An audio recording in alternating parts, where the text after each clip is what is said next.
नमस्कार फ्रेंड्स, आप सभी को मेरा प्रणाम। मैं सरिता राठौर। कैसे हैं आप सभी? उम्मीद करते हैं आप सब अच्छे होंगे, अपना और अपनी फैमिली का ख्याल रख रहे होंगे। फ्रेंड्स, अभी कुछ दिनों पहले ही एक वीडियो वायरल हुआ था। एक बुजुर्ग व्यक्ति जिनकी उम्र 95 ईयर होती है, जिनके जिनके मुंह में दांत नहीं है, उन पर आरोप लगाया गया था कि इस बूढ़े व्यक्ति ने मेरा रेप किया। एक महिला ने आरोप लगाया था। तो वो बूढ़े बाबा ने अपना वीडियो वायरल किया कि मेरे खिलाफ साजिश की जा रही है, मुझे फंसाया जा रहा है। मेरी उन्होंने उम्र बताई थी, 95 साल उनकी उम्र थी। और उन्होंने बताया कि वो जो महिला थी उनके खेत में बकरी चरा रही थी और कुछ बात हुई, उन्होंने वहाँ से मना किया कि यहाँ पर बकरी मत चराइए। पर वो महिला झगड़ने लगी तो उसी दौरान झगड़ा हुआ और उसने अपने कपड़े फाड़ लिए और उसने थाने में जाके रिपोर्ट लिखाई कि इस बूढ़े व्यक्ति ने मेरा रेप किया है। तो ये जब एफआईआर जब दर्ज करा दी गई और ये मामले को सुलझाने की कोशिश की गई, तो उस महिला ने बोला कि इतने-इतने पैसे देने पड़ेंगे। यहाँ पर जो बुजुर्ग व्यक्ति है वो परेशान हुआ और उसने सोशल मीडिया पर ये वीडियो वायरल किया कि ऐसे-ऐसे करके मेरे साथ में गलत हो रहा है। ऐसी ही एक घटना आप सभी के समक्ष में लेके आई हूँ फ्रेंड्स। स्टोरी शुरू करने से पहले आप सभी से बस एक ही रिक्वेस्ट है, वीडियो पर नए हैं तो प्लीज़ वीडियो को लाइक और चैनल को सब्सक्राइब ज़रूर कर देना। ये जो घटना है, ये जो कहानी है आज की, हर पुरुष को सुननी चाहिए, हर एक व्यक्ति को सुननी चाहिए, फिर वो किसी वर्ग में, किसी भी विभाग में हो। तो ये घटना है उत्तर प्रदेश जिला जिला बरेली की है। थाना पड़ता है बरादली। 2 सितंबर 2019 को मोहल्ला दुर्गा निवासी एक विधवा महिला जाती है थाने में जाती है और रिपोर्ट लिखाती है कि मेरी जो पुत्री है, जो बेटी है, वो झांकी में काम करती है। एक लड़के जिसका नाम अजय उर्फ राघव, उसके साथ में काम करती है और उसने ही मेरी बेटी के साथ में गलत किया है। उसने अगवा कर लिया है मेरी बेटी को। ऐसे करके उसको रिपोर्ट लिखाई जाती है थाने में जाकर। तो जो विधवा जो महिला होती है, जब वो वहाँ पर अपने आप को बताती है कि मैं विधवा हूँ, मैं दोनों बेटियों के साथ में रहती हूँ। मेरी बेटी जो बड़ी बेटी है, राघव के साथ में झांकी में जो दोनों लोग काम करते हैं और इस जो राघव होता है, इसका घर में आना-जाना होता है। जो दूसरी बेटी होती है, जो 15 साल की होती है, महिला ने बताया कि मैं और मेरी बड़ी बेटी बाहर गए हुए थे, घर से बाहर गए थे, तभी राघव उर्फ अजय मेरे घर पर आता है और मेरी बेटी को वहाँ से अगवा करके लेके जाता है।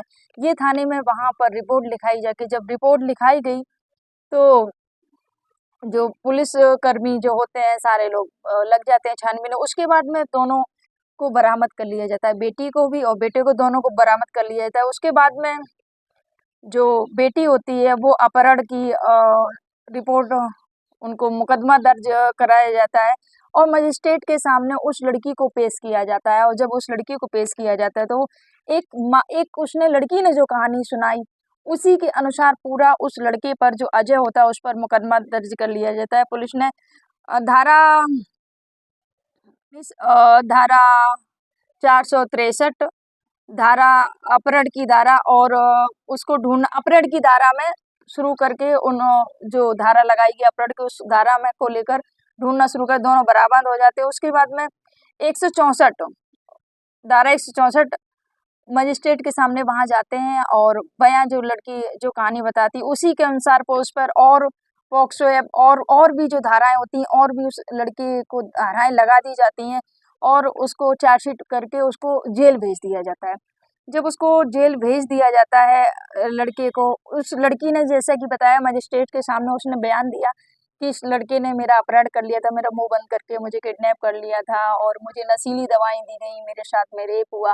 और उसने बताया, मेरे साथ में जो भी बताया, उसने अपनी पूरी घटना, उसने कहानी जब सुना दी, मेरे साथ इस लड़के ने ऐसा ऐसा किया है, तो वहां पर उस लड़के को जेल हो जाता है, वो जेल चला जाता है।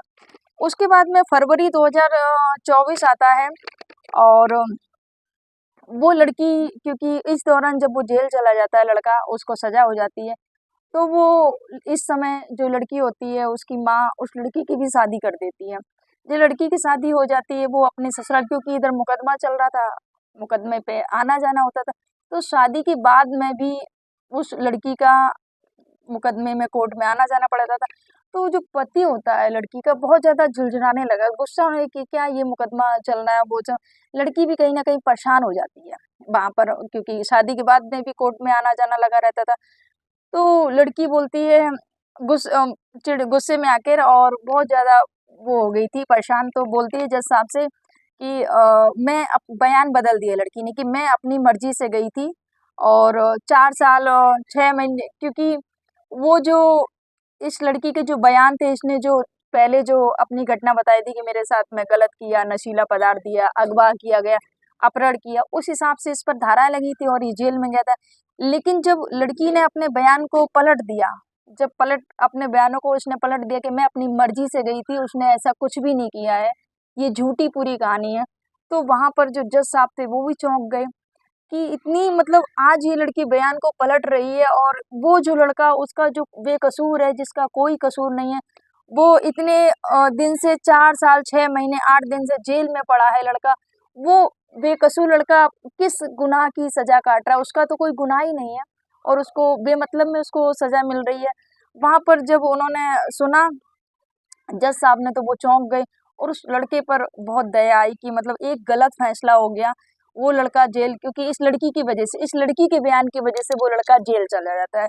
उसके बाद में जब जज साहब ने सुना, तो उस लड़के को बरी कर दिया, और इस लड़की को बराबर की सजा सुनाई कि इस लड़की की वजह से वो लड़के ने इतने दिन तक 4 साल 6 महीने 8 दिन जेल में रहा, अब ये लड़की भी उतने दिन तक 4 साल 6 महीने और 8 दिन तक ये भी जेल में रही। जब ये सुनाया, जब जज ने ये फैसला, तो जो लड़की का जो हस्बैंड था वो भी समझ नहीं पा रहा था कि क्या चल रहा है। लड़की ने जब ये फैसला सुना, तो उसके पैरों तले ज़मीन खिसक जाती है कि ये क्या? कि उसने जो बोला उसकी वजह से उसको ये सज़ा हो रही है। यहाँ जो लड़की जब सुनती है, उसके बाद में जो जज साहब होते हैं, आईपीसी की धारा 195 के तहत उसको परिवार दया किया गया उस लड़की को, और उसके बाद में 4 साल 6 महीने 8 दिन उसको, लड़की को भी जेल की सज़ा काटनी पड़ेगी, ये जज साहब ने फैसला सुनाया। और उसके बाद में एक उसको, अगर उसने ये अगर लड़का बाहर रहता, तो लड़का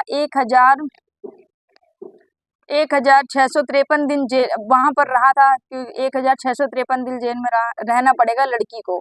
उसके बाद में जो अदालत होती है, बोलती है अगर ये लड़का बाहर रहता, तो 2,88,822 रुपए अदा करने होंगे इस लड़की को, क्योंकि अगर ये लड़का बाहर रहता तो ये 2,88,822 रुपए पैदा करता, जो कि उसने नहीं किया, क्योंकि वो झूठे जुर्म में वो वहाँ पर जेल में था, तो ये इस लड़की को अदा करने पड़ेंगे, क्योंकि वो इस लड़की ने उसको झूठा फंसाया। अगर ये लड़की ये रुपए इतनी धनराशि पे नहीं करती है, तो इस लड़की को 6 महीने की सज़ा और काटनी पड़ेगी। ये वहाँ पर जज साहब ने उस लड़की को ऑर्डर दिया, और ये रकम उसको अदा करनी पड़ेगी, नहीं तो और जेल काटोगी। तो ये जब उसने सुनी खबर कि इतनी जेल में सज़ा काटनी पड़ेगी, तो लड़की परेशान, उसके घरवाले, लेकिन जो भी था उस लड़की को न्याय मिला। और ये जो जज साहब थे, ज्ञानेंद्र त्रिपाठी, जज साहब की खूब जम के तारीफ की, और मैं भी जज साहब को सैल्यूट करूंगी भाई, क्योंकि पहली बार ये ऐसा केस आया है सामने। जब ये कहानी निकल के आई सोशल मीडिया पर, अखबारों में, तो लोगों ने खूब जम के शेयर करना शुरू किया, क्योंकि पहली बार ऐसा हुआ था। बहुत सारे केस ऐसे पड़े हुए हैं, कुछ तो इसमें सच्चे हैं, कुछ झूठे हैं। इन झूठ सच की वजह से जो जो सच में जिनको न्याय की ज़रूरत है, जिनके साथ में गलत हुआ है, उनको भी न्याय नहीं मिल पाता है, क्योंकि यहाँ पर कुछ लोग झूठा ही केस बना देते हैं। कोई अगर कुछ झगड़ा भी हो गया, तो थोड़ी-थोड़ी चीज़ों में झूठा केस बना देते हैं। इस प्रकार ऐसे 5,000 बरेली के अंदर केस चल रहे हैं। अगर पूरे केस की जो जाँच-पड़ताल अगर सही से ढंग से हो, तो शायद इन सब जो निर्दोष हैं, उनको शायद सज़ा होने से बचाया जा सकता है, बच सकते हैं। तो ये जो हर जो 15-16 साल, 17 साल जो उम्र होती है बच्चों की बहकने की, लड़का हो या लड़की हो, प्यार कर बैठते हैं, और फिर वो सोचते नहीं कि आखिर अंजाम क्या होगा। और फिर जो घर वाले होते हैं, जैसे कि इस माँ ने किया था, लड़की अपनी मर्जी से गई थी, लेकिन एक कहानी बना दी कि ऐसे-ऐसे करके मेरी लड़की के साथ में गलत हुआ, और वो लड़के को फँसा दिया, क्योंकि लड़की की यहाँ पर गलती थी। लड़की ने कबूल किया कि मैं खुद अपनी मर्जी से गई थी, क्योंकि बच्चे, ये जो उम्र होती है बहकने की होती है, बहक जाते हैं, और उसके बाद में फिर जैसे ही घर वाले बोलते हैं वैसे ही वो बयान भी दे देते हैं, लेकिन सामने वाले की यहाँ पर ज़िंदगी बर्बाद हो जाती है, क्योंकि यहाँ पर ये जो लड़के के साथ में ऐसे ही हुआ था। लेकिन जज साहब ने ये जो पहला फैसला सुनाया कि जितनी सज़ा उस लड़के ने काटी है उतनी ही सज़ा इस लड़की को मिलेगी, तो ये काबिले तारीफ़ था और ये पहली बार हुआ था बरेली में। तो फ्रेंड्स, ये जो घटना 18 साल से पहले अगर आपने किसी भी लड़की के साथ में कुछ भी गलत किया, मर्जी से या बिना मर्जी से, तो आप पर ये जो केसेस हैं ये लग जाएंगे, और ये जब धाराएं लग जाती हैं तो फिर आपको मुकदमा होने से कोई नहीं रोक सकता है। तो यहाँ पर ये जो घटनाक्रम सुनाने का उद्देश्य किसी को आहत करना नहीं था, किसी को परेशान करना नहीं था, किसी को दुख पहुंचाना नहीं था, बस आपको जागरूक करना था, आपको सचेत करना था। फ्रेंड्स, बहुत सारे लोग ऐसे यहाँ पर ये जो स्टोरी हर किसी को सुननी चाहिए। फिर अगर आप पुलिस वाले हैं तो आपको भी जांच पड़ताल बड़ी ही बारीकी से करनी चाहिए, ताकि किसी भी निर्दोष को, किसी भी बेगुनाह को सजा ना मिले। जैसे कि इस लड़के ने ये जो सजा भुगती है, इसका कसूर नहीं था। और यहाँ पर हर एक व्यक्ति की यहाँ पर, क्योंकि जो जांच होती है, जब डॉक्टर के पास जाते हैं, डॉक्टरों को भी ये सुनना चाहिए। डॉक्टर जब जांच होती है तो जांच की रिपोर्ट जैसी बनती है उसी के अनुसार से केस भी चलता है।